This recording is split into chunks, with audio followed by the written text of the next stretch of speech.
say welcome to everyone. I am really excited about this collaborative leadership series.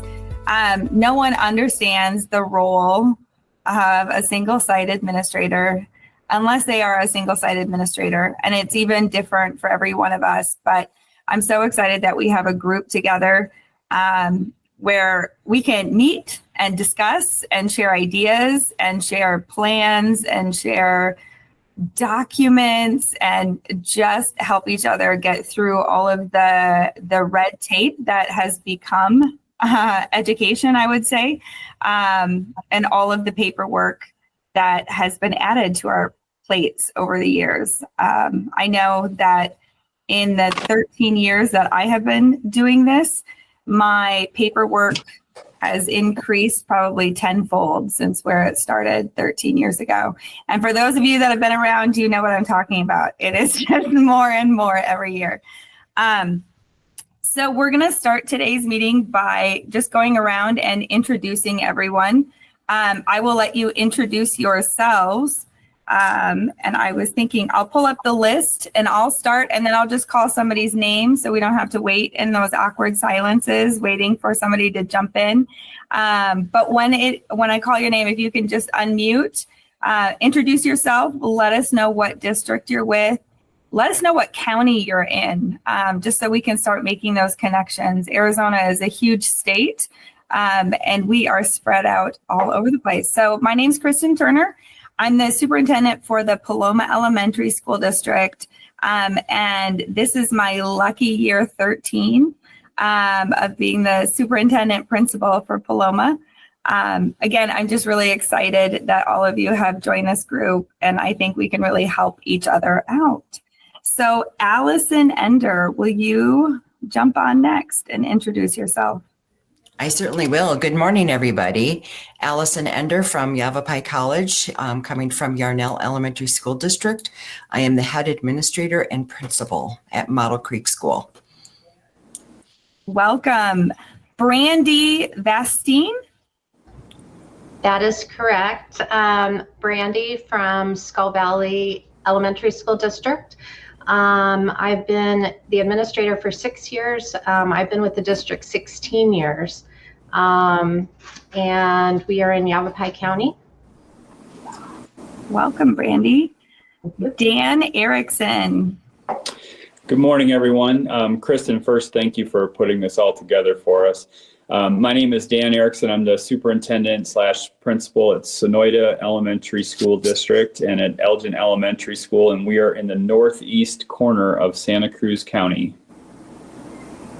Welcome. Dan is one of our presenters, so you'll hear a little bit more from him in just a moment. And then Deanne, I need help. Deanne?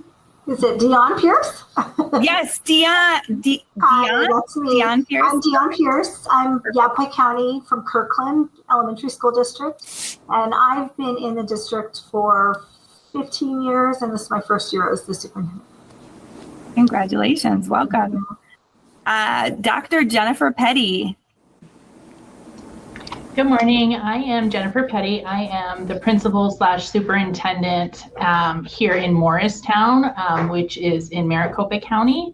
I've been at this school for 5 years, but this is my second year as the superintendent/principal. Welcome. Thank you. And it says FX, I know it's Stephanie Miller, FFXV Mobile. Stephanie Miller. Hello, everybody. Good morning. Yes, my Google account, I know this sounds crazy, it's my gaming account. I enjoy gaming. Like, okay, I need to change the name somehow. But Congress Elementary School District, little rural school, same. Principal superintendent. It's my 14th year in Yavapai County. And I think, 17 years plus with the school district. And so glad to be here today.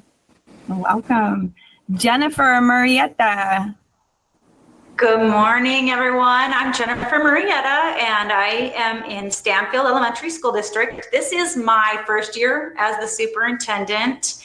I've been the principal here I've been here now for 5 years. So I'm excited. I have big shoes to fill, and I'm super happy to have all of you guys now as contacts. So now I have your name and number. I'll be reaching out when I have questions. Absolutely. That's what we're hoping. John Warren.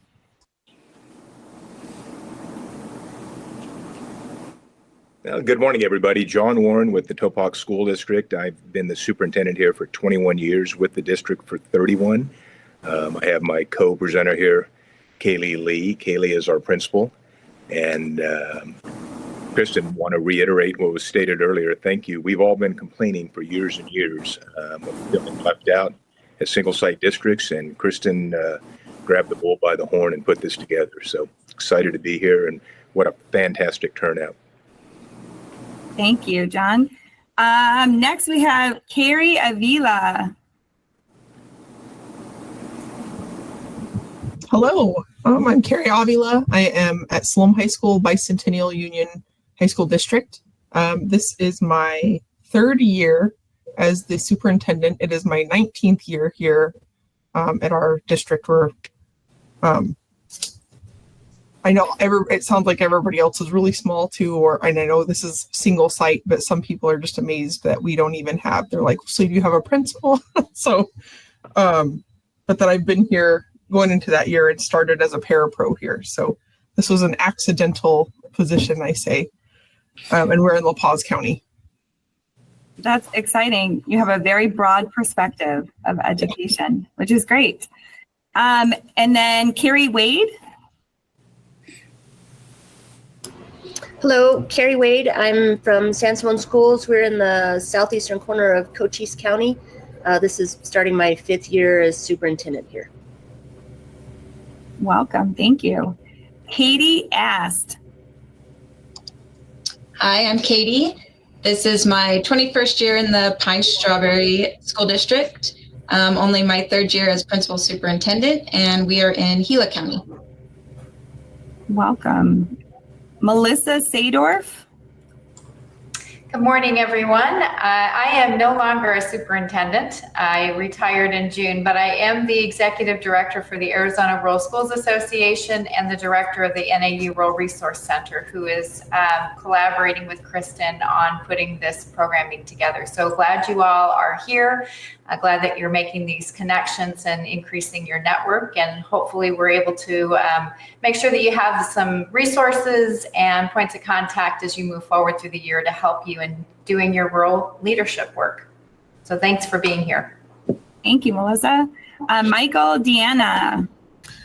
Hi, all. I am Michael Deanna, and I am a first-year superintendent/principal for Antelope Union High School here in Yuma County. Welcome. Peter Dwyer. Good morning, everyone. My name is Peter Dwyer. I'm 17 years in with Red Rock Elementary School District here in Pinell County. Was a single site principal, superintendent for a long time, and we've transitioned to superintendent principal, but still growing pains and starting to learn everything about rules. So Kristin, thank you for putting this together. It's going to be a great resource for us.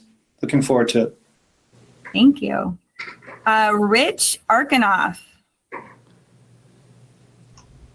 Hi, my name is Rich Arkanoff. I am the principal superintendent at the Bowie Unified School District, right next door to Cary and in Cochise County. And I am a retired superintendent from the state of Indiana after 29 years and came here and am enjoying this new transition. So. Welcome. Rusty Taylor. I'm Rusty Taylor. I apologize for being late. We all know what that's about. Obviously, I had things I had to take care of. So this is my 2nd year at Naco Elementary. I'm really proud to be the superintendent principal here. It's been a great, last year was a great year. A lot of changes, and then this year has been a lot smoother, obviously. But I'm looking forward to contributing to all this. And I really appreciate Kristin for setting this all up. Thank you. Shad Housley.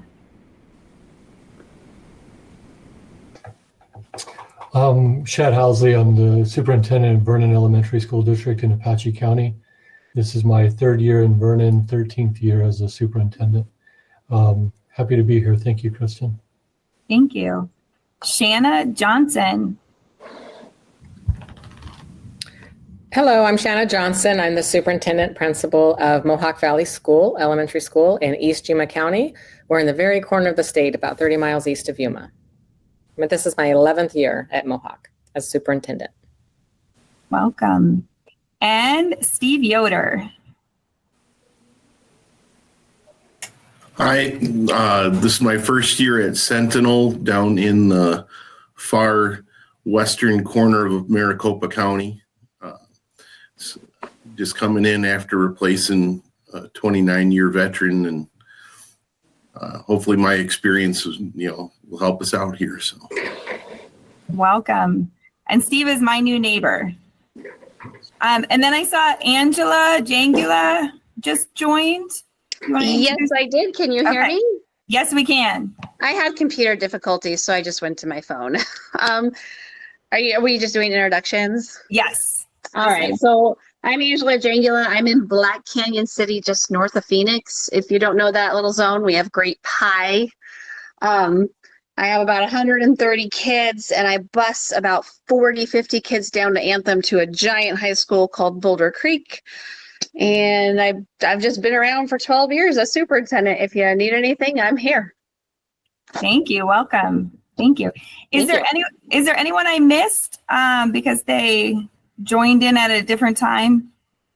I think we have everybody. Okay. This is Debbie. Sorry, Debbie Stewart. Oh, thank you. You bet. I'm the superintendent principal at Dateland Elementary, Hyder School District. Neighbors too, about an hour outside of Yuma. So again, one of the small school sites. This is my first year as superintendent. So a lot to learn and grateful for the connections. Welcome. Is there anyone else? I started Good morning. Yes. Yep, good morning, Edgar Garcia, superintendent down in Valley Union, Cochise County. Second year superintendent, been in Maricopa County for quite a bit, maybe 25 years or so, but down here in Cochise County now. So welcome everybody. Thank you. And I apologize for missing you. It's keeping the names in alphabetical order for me. And so if I went past your name and then you joined, I didn't see it. So is there anyone else or do we have everybody? Okay. All right. I wanted to start out the session this year just with building culture. I know that is something that's really important at the beginning of every school year and throughout the year and every year after that. So I am going to share my screen, and we have a panel of presenters today that I am very grateful for sharing their expertise. All right. So this is developing school culture for our first series or first session for the collaborative leadership series. Our panelists today are John Warren, Kaylee Lee, Stephanie Miller, and Dan Erickson. You just heard from them, and I will share a little bit more of their bio when it comes to their section. So we are going to start out with Kids at Hope with John Warren. And John Warren has been the superintendent principal of Topak Elementary School District for 21 years. He has 31 years of experience in public education as a teacher, coach, assistant principal, and superintendent. He is an adjunct faculty member of Mojave Community College and has his master's degree from Northern Arizona University in educational leadership. He has the honor of receiving the News Channel 3 Silver Apple Teaching Award, the VFW National Citizenship Education Teacher Award, the Arizona Rural Schools Association Mojave County Teacher of the Year, the Honoring Education Administrator of the Year, and the Arizona Game and Fish Department Educator of the Year. He is also the newly elected Mojave County School Superintendent, and he will begin his office in January. And John, would you introduce Kaylee for us?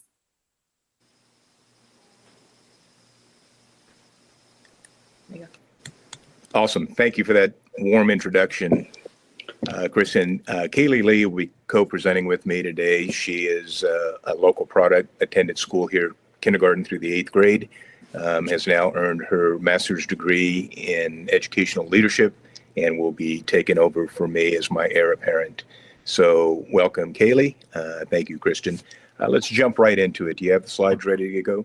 So it's a rhetorical question, but why do some children succeed and others fail? And more importantly, what can we do about it? One of the things that I looked at when I came to this little district, my intent was to be a high school football coach, and where you have not enough children barely to field a basketball team, we had to look at other options. And so next, we glommed on to Kids at Hope in the early 90s before it was actually a thing. We were doing Kids at Hope here by bringing a positive culture onto campus, and didn't discover Kids at Hope until about 2010. Okay, next slide, please. So what is Kids at Hope? It's a protocol and strategic cultural framework based on 3 principles and practices. So number 1, being positive around children and making them believe in themselves. No exceptions. All children, no exceptions. Next slide. Connecting with children, becoming an ACE. What is an ACE? It's that go-to child's person that they can rely on in difficult times. Finding something awesome about that kid. Are they a good reader? Are they a good athlete? Are they kind? What is it about that child that makes that child glom onto you and be their go-to person? And one of the things that we realize is that when children have solid relationships with adults, they have a tendency to succeed. Okay. So in looking at their future and how they measure success, we looked at 4 different criteria, being home and family, hobbies and recreation, community and service, and education and career. And so having children be able to articulate their future and then coming back into the present and implementing a game plan to make them successful has got a proven track record now that we're extremely pleased with the successes that we've seen. So I want to tell a story before we go into this slide. My own personal experience, I met a child in the 2nd grade. I was a 6th grade teacher and PE teacher here at Topak School, and I introduced myself to her parents in the hallway during parent-teacher conferences. And I said to them, I was a former high school track coach, and your child is quite talented. In the 5th grade, I took that child and we started a track team for her and her brother. So I had a 2-man team, 1 boy and 1 girl. That was a junior high sport, so 6th, 7th, and 8th graders only, but we didn't tell anybody that they were only in the 5th grade. We just showed up and ran. That student happened to be a special ed student. And in the 6th grade, I took her completely out of special ed. Had no idea what I was doing, but I did. In the 8th grade, that student set the mile record in the 1-mile run, and the 1,200-meter run, which still stand 21 years later. After taking that child out of special ed, that kid went on to graduate from high school in the top 10% of her class and was also the student body president. She earned a cross-country scholarship to Yavapai Community College, and they were team national champion runners-up. Yavapai dropped the program. Those kids transferred to Central Arizona and were national champions.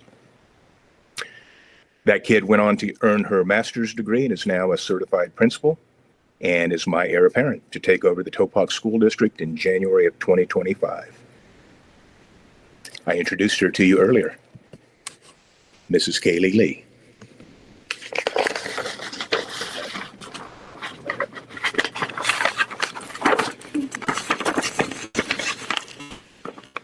And as a treasure hunter, that's the success I saw in her as a child growing up, and went on and it's come to fruition.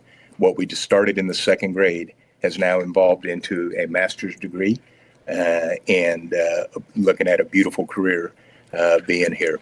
I want to finish up my presentation with the opportunity to go to the Masters Institute. Kids at Hope was started right here in Arizona, in Phoenix, by Rick Miller. When he has his Masters Institute in September, there are some heavy hitters that have a tendency to attend his meetings and conferences. If you look at the very front of that picture, that's Rick Miller in the lower right-hand corner. Next to him is Gerda Weissman Klein. If you haven't heard of her, Gerda was a Holocaust survivor. HBO or Showtime made a movie about her. She was one of 21 women who survived the 2,000-mile death march during the Holocaust. Next to her is Frank DeAngelis. His name may not ring a bell, but Columbine High School should ring a bell. One of the most tragic school shootings we've ever experienced in our nation. And after that occurred, I love Frank. Frank was a high school baseball coach, 2 state championships, an amazing human being. He had death threats on his life after the shooting. He was offered a retirement from the school board. And Gerda Weissman Klein reached out to him and talked about the kids at his school and how utilizing hope and bringing hope into his environment got her through the Holocaust and would get him through that tragedy. Erica Camacho, if you are familiar with Jaime Escalante, the stand and deliver guy from East LA who was teaching algebra on Saturdays, Erica Camacho left East LA, went to Colgate on a math scholarship. I met her at the Masters Institute. She now is a PhD in applied math and statistics at Arizona State University. And Jaime Escalante was her teacher, and he was featured in Stand and Deliver. Erin Gruel was the author of The Freedom Writers. When she was introduced, everybody gave her a standing ovation. And I thought, man, I need to get with the ball. Who is this? And I watched the movie, and unbelievably motivating. Denzel Washington is extremely active with the Kids at Hope movement. And again, if you have the opportunity to attend the Masters Institute right here in Arizona, I would strongly encourage you. If you need help financially, I can reach out to Rick Miller and see if he will provide you with a scholarship opportunity. But the fact that it's right here in our own backyard, for me, when I measure my success in education in the last 31 years, for some of us, it's earning our doctorate, our master's, being a state champion. For me, one of the greatest things I ever did was introducing Kids at Hope to my campus. I have a nationally certified teacher here at my school, and she attended the Masters. We asked her to present to the governing board what her experience was like, and she couldn't speak. She was overcome with emotion. It had that much of a profound effect on her. She was going to come in and chat with you for a little bit this morning, but Kristin, if we can go to the next slide, she did provide a statement on what the opportunity to go to the Masters Institute was like. So I'll let you read that on your own, and appreciate the time, and looking forward to engaging with all of you throughout the next several years. I will stay a part of this group even as I transition into my role as the county school superintendent.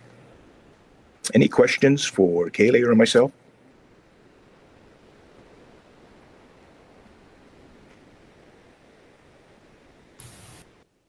Thank you, John and Kaylee. No, thank you so much.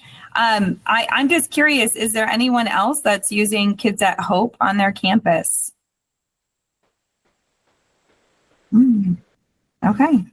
I too have gone to the Masters Institute, and for me, it was the most fun professional development I've ever had. Maybe my season was a little more focused on bringing fun and excitement back into education for kids, but it was a great week and well worth every moment and every penny spent to attend the Masters Institute. So thank you again, both, so much. I am going to, well, first I'll say too, if any of you want to hear more about Kids at Hope, please reach out to John. At the end of this meeting, I haven't asked yet, but I do have a list of everyone who has joined, along with email addresses and phone numbers and the school district that they're in. I'm going to share it, so maybe you can add information about school size or county, some of those pieces of information I didn't have, but then you'll be able to reach out directly and have everybody's contact information as well. All right, next, if I can have Stephanie Miller, Dr. Stephanie Miller, unmute, and I will introduce her. Dr. Stephanie Miller has been the superintendent of Congress Elementary School District, an A for Arizona School, for 13 years, but I think I heard her say this is her 14th year. Her degrees include a Doctor of Education in Instructional Leadership, Certificate of Advanced Studies in Educational Leadership, and a Master's in Curriculum and Instruction for Creative Arts. Dr. Miller's professional experiences have included being an adjunct professor for Northern Arizona University, a private school administrator, a national school improvement specialist, and a classroom educator. Dr. Miller has been awarded by the Phoenix, Arizona Chamber of Commerce for her outstanding leadership. She has presented nationally for the National Science Teachers Association and the Association for Supervision and Curriculum Development. Her school district has been highlighted in national publications for its accomplishments in STEM. In January 2024, the school district was given an Award of Excellence by the Arizona's House Education Committee. Please welcome Dr. Stephanie Miller. Yay, I like the way you say that. I always go, Mr. Carter is our county superintendent. I always go, Mr. Carter. You're the Dr. Miller. I want to do a shout out to John. I met him my first freshman year of being a principal superintendent. And I remember that when we met, we were at a training and he turned, I was like, you guys are from there. And, I'm interested in this and I want this. And we just got into the conversation because of his passion for his school to be the best and for his students to be impacted. And I really appreciate that's never changed, obviously, about John. So John, it's great. I will present on, there you go. Okay, I was like, I could do Kids at Hope, but okay. So our school district is rural. We are on, everybody goes, where is it at? Past Wickenburg, on the way up to Prescott, but you split off like you're going to Vegas, but you go the Yarnell route up to Prescott. So anyway, if you know that. We're K-8, 118 students, and about 70% free and reduced. We are an A-graded school in Arizona, and the school opened in 2001. Before that was Transportation School District, and we do believe in whole child instruction. The discipline that I'm going to talk about today is really rooted in, you'll see a lot of positive discipline aspects, which is where it's caring, but it has that firm, this is where we draw the line, this is what we expect. And so when John was talking a lot about Kids at Hope, you'll see a lot of that even embedded within what I'm talking about, the elements. All right, we use, the core of the discipline is second steps. And so that is our adopted social emotional curriculum. And so that's it. We'll move on from there. So this is one of the unique aspects we do see in other school districts, but it's kind of rare. And that's a dual-sided report card. And that did happen when the school opened. So we've had it for over 20 plus years. One side is standards-based, and you just train parents to this, but it's where the child is in that standard 1 to 4 score. And then the other side is behaviors that support academic learning. And honor roll is based upon the behaviors that support academic learning. So it is based on the social emotional learning characteristics, which is second steps aligned. And that is where they get the A to F grades. Next one. So there is actually our dual-sided report card. And if you're interested in a copy of this, I can get you one. Excuse me, but you'll see on one side is that those 4 sub areas, and we came together as a staff. So I will say this, this has been a lot of work in progress. I didn't come into the school with this already created. worked with the team to develop out a lot of this. So I have a lot of buy-in in the process also. When you look at that dual-sided report card, what you will notice is that, and it's on, like when I'm looking at it, it's on the left side of my screen, but that has the major categories are in gray, and then underneath it, there are 3 differing grades that under Second Steps curriculum relate to that. And they do get graded in Second Steps. There's actual grades. But the reason we chose 3, and we were careful to choose our 3, is so that, for instance, if a student has 2 C's and a B, they're going to end up, that's going to roll up to a C. So just different things we've learned. All right, next one. So our Cougar Bucks, because we are Cougars, and so the office referrals are aligned to the Second Steps and the honor roll. So all the language matches to the report card and the adopted social emotional curriculum. So the Cougar Bucks have the specific areas: mindset for learning, empathy and relationships, emotions and self-regulations, and problem solving and handling conflict. We added a Cougar Buck for attendance, and we do that for, if we get a pod, we could call them pods, K2, 3, 5, 6, 8. They get a Cougar Buck if the class is there, everybody, or if the entire pod is there, they then get 2 Cougar Bucks. It's a team effort. We use specific language when we give out the Cougar Bucks, so it's not just, here, you showed great learning, thank you for today. It would be, what did they do specifically? I really like the way you showed empathy when you did XYZ to so-and-so. So we're very specific with the language. It's also, there are different colors. So each Cougar Buck has the language on it and a color that's associated with it. So you can use this with data analysis. You can start saying to kids, I notice that you're getting a lot of, what color are you getting? You're getting a lot of, or what area? You're getting a lot in the mindset for learning. So what are we going to set some goals in? What are we going to do? But, and that can be used for whole group instruction, individualized goals, etc. And so analysis is really important, and we like to do that. The Cougar Bucks are used at the Cougar Buck store, which is ran by our student council. And so we really want to make sure we empower students as much as possible, which I'm sure John can tell you is infused throughout Kids at Hope. It's, kids working with other kids and being leaders. Office referrals have the same 4 categories, and then we added other. And so again, you're having that specific language that relates. All right, next one. Going through it. My notes. All right, so other discipline culture that we're doing, and again, just because only John's gone so far, I can relate to it, but he said relationships are so important. And so I don't know if they're still saying this, but for a long time they said this, and they probably still do. Just think of this with real estate. It's what are the 3 things to remember when you're buying a house? Do you know the 3 things?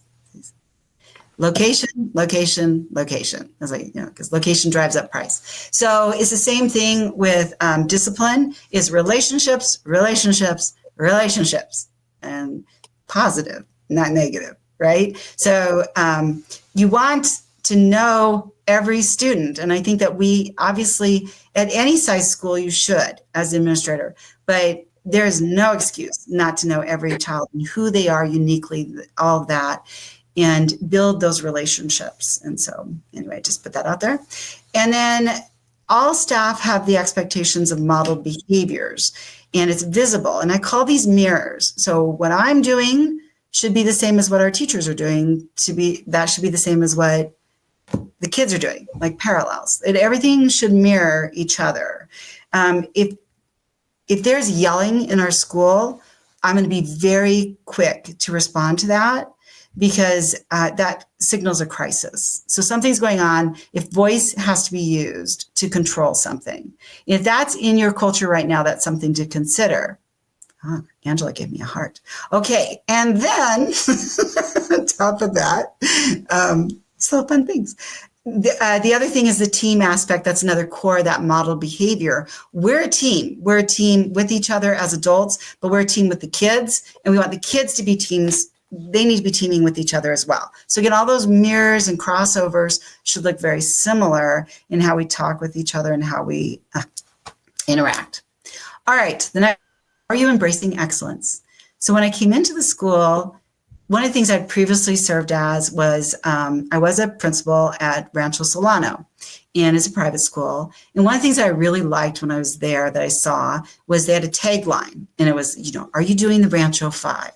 And it was like, all you had to do was say that to a kid and they change out, because that was kind of the heads up. It doesn't disgrace them, but it says to them, check your behavior, without saying check your behavior. So you're not, going at them, but you're just saying, are you doing that?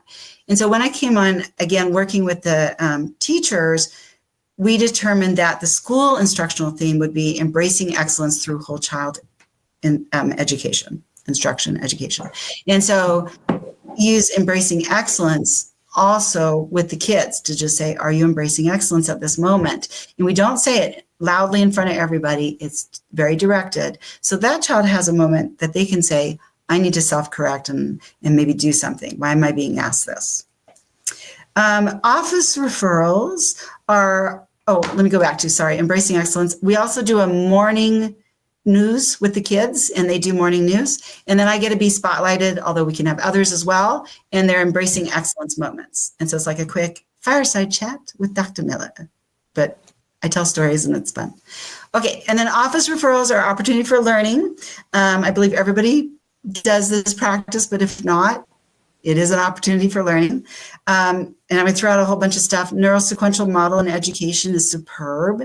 Just a reminder, we need to have a student regulated. We need to be regulated.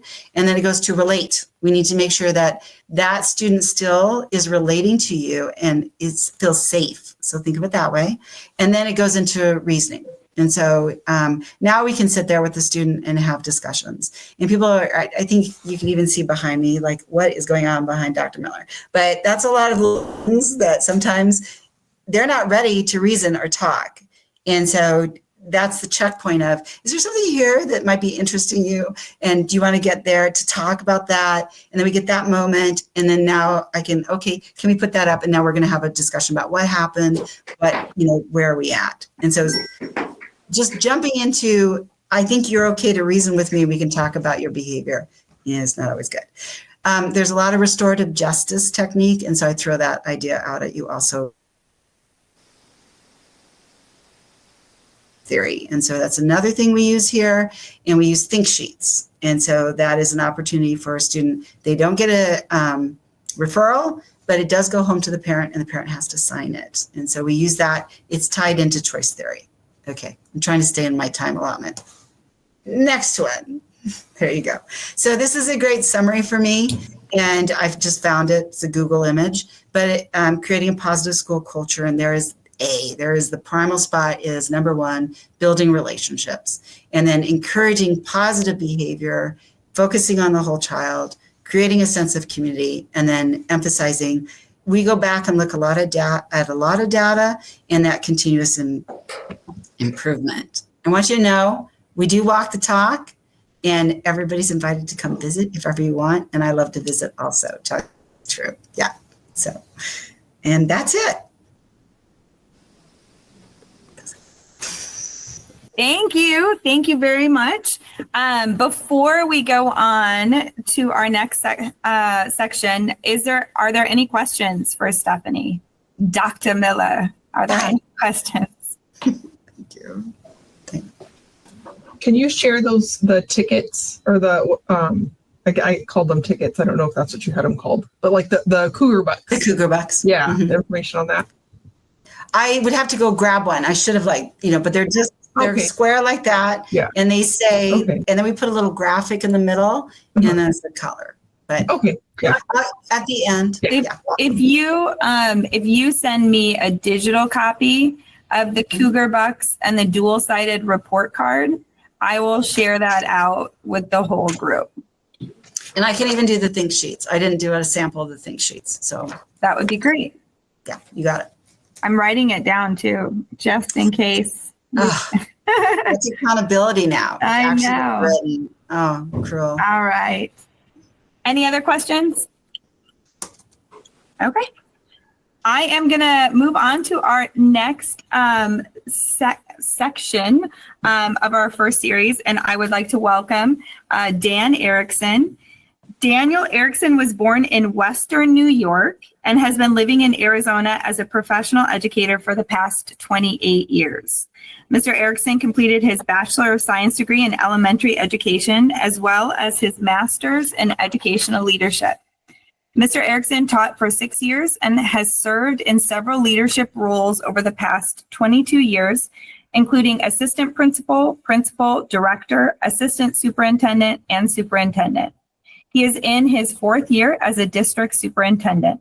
As a site leader, he led 2 campuses to increase student achievement, as well as alignment of programs to meet student needs. As the director of advanced learning, he earned his district placement on the AP College Board Honor Roll, increased advanced learning opportunities across 89 campuses, and collaborated on the development of governing board policy recommendations. He has also created new teacher and administrator evaluation protocols. Mr. Erickson is a passionate servant leader who believes the relationships are at the heart of all we do in education. And let's welcome him to present about servant leadership. Welcome, Dan. Thank you, Kristen. I actually don't have much to present because John and Stephanie kind of did my whole presentation for me. I love the fact that they talked about relationships and how important they are in everything that we do in education. And I often say that they are at the heart of everything that we do in education. So on the next slide, you'll see the definition of what servant leadership is. It was coined in 1970 by Robert Greenleaf, but this dates back far beyond 1970. It's actually referenced in the Bible in certain places. If you look hard enough, you can find it. So servant leaders focus primarily on the growth and well-being of people and the communities to which they belong. While traditional leadership generally involves accumulation and exercise of power by one at the top of the pyramid, servant leadership is different. The servant leader shares that power, puts the needs of others first to help people develop and perform as highly as possible.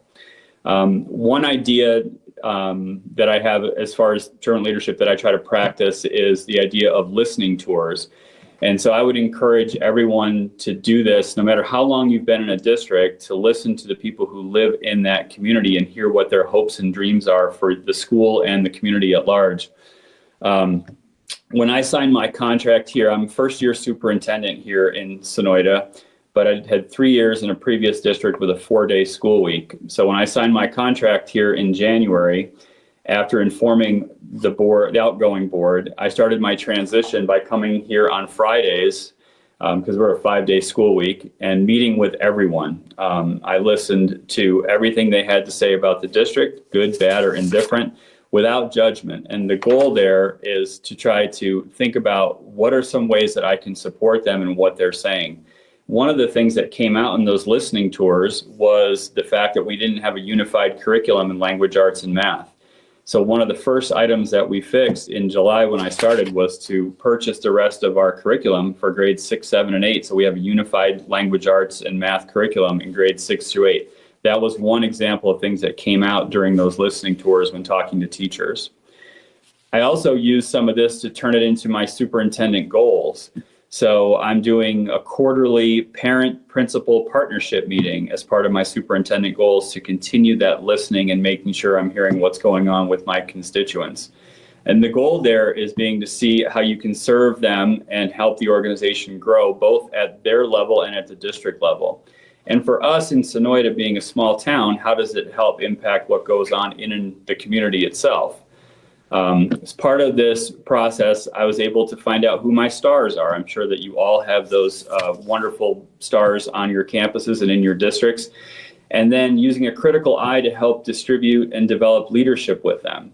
One perfect example for us is I have an awesome second grade teacher who has her master's degree and is going to be, I'm guessing in a few years when I retire, will take over my position. She's just great. I've been in her classroom, watched her teach. She's lesson plans, student engagement, questioning strategies. It's all to a T in her class. So my next step is to help empower her to lead. Kristen, for the next slide, please. Thank you. And so to empower teacher leaders, because teachers are the most connected to the student needs and can drive that change when they are empowered. So she is leading our K-5 professional learning community. And as a school, we've begun to develop a calendar that incorporates 4 things. Professional development, which was non-existent here last year, just saying it was. They had staff meetings, but no real professional development.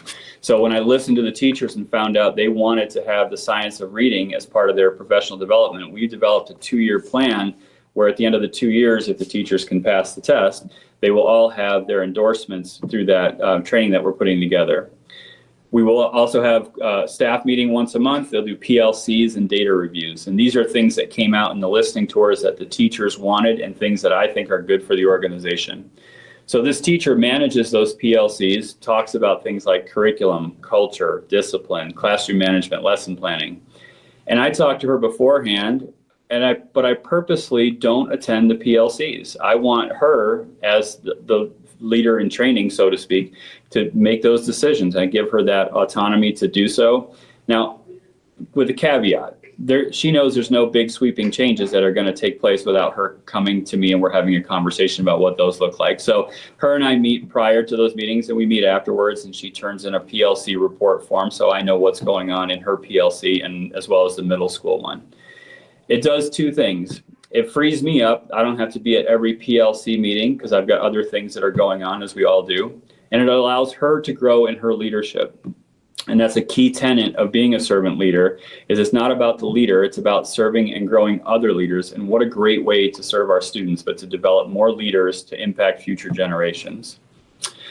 After identifying your teacher leaders and empowering them to lead, my goal there is to help the culture thrive. So to do this, I try to practice what I call transparent communication. And so this, to me, it helps everyone, be on the same page, or at least reading the same book. Not everyone's still going to be on the same page with you. We all have those kind of folks as well. So for us, we have, I do weekly leadership updates. I send out a brief highlights of important information, decisions that are made, upcoming events.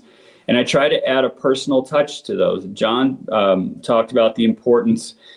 He shared a great story, and I think it's very important that we are also able to share stories. And one of mine from the first 2 days of school is one of my students had a birthday, and she happened to mention to me that she was having her favorite, chicken nachos maybe? Not my favorite dinner, but her favorite dinner. So the next day when I asked her how was the chicken nachos, a teacher happened to be close by and asked me, how did I know what this random student had for dinner the night before? And I said, well, it was her birthday yesterday, and I knew that she'd mentioned to me that that's what she was having for dinner. And the teacher was just amazed that I was able to remember that. It goes back a lot to what Stephanie talked about, relationships, which is really at the heart of all leadership, especially being a servant leader. Another example, at the beginning of the second week of school, I sent an email out. The title was Building on a Strong Start. We had a great first week of school. So I thanked them for a great first week, provided some quick reminders of things that needed to be done, gave them a rundown of events, and finished with a positive note about them and their students. The other part that I like to do, I call these like little check-ins, and I'm going around talking to people constantly. So I would encourage everyone as much as you can to try to be out of your office to do these things. But you don't want to fall into the trap of hearing them just say, oh, I'm good, everything is good, because you become the most lied to person on your campus if everything is good, because not everything is going to be perfect. So you have to be able to dig a little deeper, ask how things are going. What can I do to help? Do you need anything from me? This communication allows me to see and hear things firsthand and offer solutions in real time. They don't have to search me out. Part of my plan this year and every year has been an open door policy. They know if the door is closed like it is now that I'm in a meeting or something important going on. But if the door is open and they need to talk, they're welcome to come in at any time to do so. When I was interviewed for this position, the board asked me, how do you plan to balance the 2 positions of principal and superintendent? And my answer was really simple. I can't do classroom walkthroughs after the kids are gone. So I try to take the morning especially and try to focus on that time where I'm available to get out in classrooms, talk to kids. We do a flag ceremony every day. All the kids meet in the gym. They all say the pledge. They all do the moment of silence. We all do the announcements together. It's a great community building event for us, and we do it every single day in our gym every morning. So I'm out on campus and actually had an 8th grade student say to me, why are you in our classes so much? I just love that. I mean, it was a great moment for me to know, like, okay, good. They're noticing me, that I'm out there and available to them. Other messages that I try to send out, we had a great board meeting in August, but not every teacher wants to come back for a 2-hour board meeting. So I sent a quick board report the next morning, and what that does is it helps me unify the message across the campus. So everyone knows exactly what's going on, and if parents have questions about what's going on at the board level, the teachers have talking points right there in their inbox. My last slide are just some different things to think about. John did a great job with the storytelling. I think storytelling is very important. It's essential to what we do. We have to be able to get our message across, and people love to hear that in genuine stories about what's going on your campus. The second one, the work-life balance. I did an interview yesterday with the Patagonia Regional Times. They're doing a story on me because I'm the new guy here. And I talked about going to the gym after work and setting aside that time to make sure that I take care of what goes on at my house in Tucson. I have a 60-minute commute each way. So I try to make sure I arrive on time, end on time, kind of like my meetings, begin on time, end on time, or even a little bit early. Celebrating success, we have a shout out board in our teachers lounge where people can just write notes about what's going on with other people and how they've helped them this year. It's a great event, great opportunity for us to talk about what's going on. Community engagement, I've attended my first Rotary meeting. We brought the Border Patrol in because they're the closest first responder we're going to have in case of an emergency. We've had 15 different Border Patrol agents on our campus to scout out different areas and see where they'd have to come in case of an emergency. The next one is a work in progress, the Celebrating Innovation. We're trying to carve out some money to give to teachers for grants to try new things. We're trying to support them in that way. And my last and probably the most important piece of advice is to develop your network of support. A lot of people go into a role like this and they choose to go it alone, and that makes it, number one, it makes it lonely, and number two, it makes it very difficult.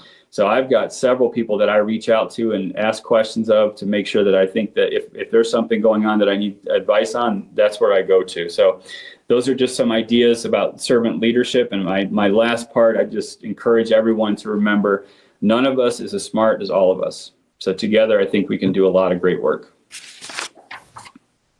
Thank you, Dan. I got some great ideas on that section as well. I would like to take a moment to thank all of our presenters. A lot of great ideas to share, and it's nice that it's the beginning of the year. So if any of you want to get started on implementing any of those into your school programs, it's not too late to get that started. I just wanted to include on this slide, I don't have social media accounts, but I did put Dr. Sadorf on here. Again, she is the executive director for the Arizona Rural Schools Association and also the NAU Rural Resource Board. I'm not sure exactly what your title is for the NAU Rural Resource Center, but in charge of that as well. And if you need to find any more resources, the NAU Rural Resource Center is the one that is the idea where this started. And there are a whole bunch of videos and resources on the website at www.naurrc.org. But we will post this video on there. We will post any of the materials that are shared on there as well.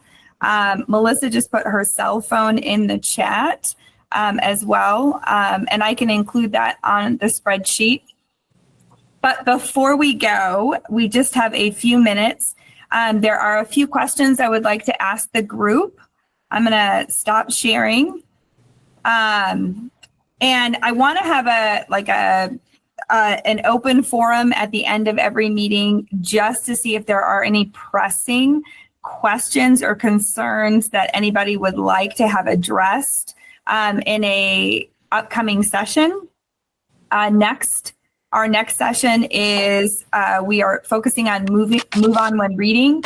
So all of that data and all of those plans are due October 1st. I think our next meeting is scheduled September 24th. So it is the week before those plans are due. Is that enough time for everybody? Is there something else that you would like to see presented during that time? This is for all of us. So I'm hoping. Okay. I do see someone, Shanna Johnson, who is also going to be presenting about Move On When Reading next time. She would like to see or hear from anyone that has switched to the small school adjustment. So they didn't have the small school adjustment and then they made the transition to small school adjustment. Is that you, Stephanie? I see you. Nope. I've done both. So we were small school. We had a year where we fell out of small school and then we went back to small school. And I think Angela probably could speak to that as well. She's been back and forth quite a bit. Yeah, I ping pong. Wonderful. Shanna, you have two resources right there. So Angela and Stephanie have ping ponged and gone in and out of the small school status. So those would be excellent resources. Thank you very much, both of you, for that. Okay, just two questions. Is everybody okay with me sharing your contact information in a spreadsheet so that we can reach out to each other when we have questions along the way? Perfect. And then is 10 o'clock a great time or is 11 o'clock work better? I had some that couldn't attend today. They said they would prefer 11. I can send out a poll to see if 10 o'clock or 11 is better. I see a 10 is better. I might send out a poll for that one just to see. Oh, 10 is better. Okay, we will keep it at 10. I have more votes for 10 o'clock. Perfect. We'll keep it at 10 o'clock. 10 o'clock it is. Two things before we go, unless anybody else has anything to say. Tomorrow, Melissa is running a superintendent roundtable, and they're going to be going over the new indicator scoring that is coming. They have a presentation on the upcoming A through F indicator scoring, and that is tomorrow at 10 o'clock as well. So that is the superintendent roundtable. Yes, I will be sending, Rich, I will be sending another invite. I just wanted to find out if the 10 o'clock or 11 o'clock work better. And then I'm going to send it out and we'll have it on the calendar. So I will get that sent out to everyone. And then also there's several of us here that have gone to the Arizona Rural Schools Conference, is on the Arizona Rural Schools Board. We invite you to the upcoming Arizona Rural Schools Conference, and we invite you to be a member. It is another great organization to make those connections so that you can get questions answered. The conference is October 1st through the 3rd, with a pre-conference on September 30th. I'm counting my dates. No, it's October 1st from 1 to 4. Oh, okay. So the pre-conference is on October 1st. Okay. I apologize. And Melissa can send out more information about that. If you have not signed up for Arizona Rural Schools, it is a great organization to get lots of information, especially helping with advocacy and information about legislation. Melissa, do you want to add anything about anything about Arizona Rural Schools? Okay. I'm going to drop the sign up information for the roundtable tomorrow. We are going to have both Jessica Mueller and Sean Ross there, and they're going to be talking about, as Kristin said, the A to F accountability system, paying particular attention to those indicators so that you have some understanding about how those things might affect your letter grade. And so if you're able to join us, that goes from 10 to 11 tomorrow. And as Kristin said, we do have a pre-conference this year, which is new. It will be the day of the registration pickup and our opening reception. And it's going to be focused on advocacy work, particularly we're going to be inviting people from the Department of Education, from the legislature, from the governor's office, and from state board to really have an opportunity to connect with you as rural leaders, talk about some of the issues that you're seeing in those arenas around policies and things that are coming out of those different areas of our state government. And it gives you an opportunity to then connect with them and meet them so that when there are things that are happening there at the state Capitol, you have a connection that you can then go back and talk to, and they know who you are. So really an opportunity to start relationship building. We've talked a lot about relationships today, but that relationship building with your lawmakers and other people that influence what we do is really important. So that's a place where you can do that. The other thing that I'll say is that the conference, it's less than a month to register. If you are not already a member of ARSA, you can go to azruralschools.org. That's our website. You can get more information on how to become a member. There's a conference website. You can register online for the conference. You can get more information about who we have presenting and my information. You've got my cell phone number. I'll also drop in my email so that you can reach out to me and connect with any questions that you have. So hope to see you in Flagstaff. It is a great time to connect with other rural leaders from across the state. Thanks, Kristin. Thank you, Melissa. Thank you again to our wonderful presenters today. We had John Warren, Stephanie Miller, Dan Erickson, and Kaylee Lee. I really appreciate all of the ideas that you shared. I will look forward to any materials that you'd like to send that I can share with the group. And then for everyone else, look for the invitation to our next session where we're going to discuss the Move On When Reading and new reading requirements for K-5 teachers. And I can't wait to see you all again in a month. Thank you so much. All right. Bye, everyone.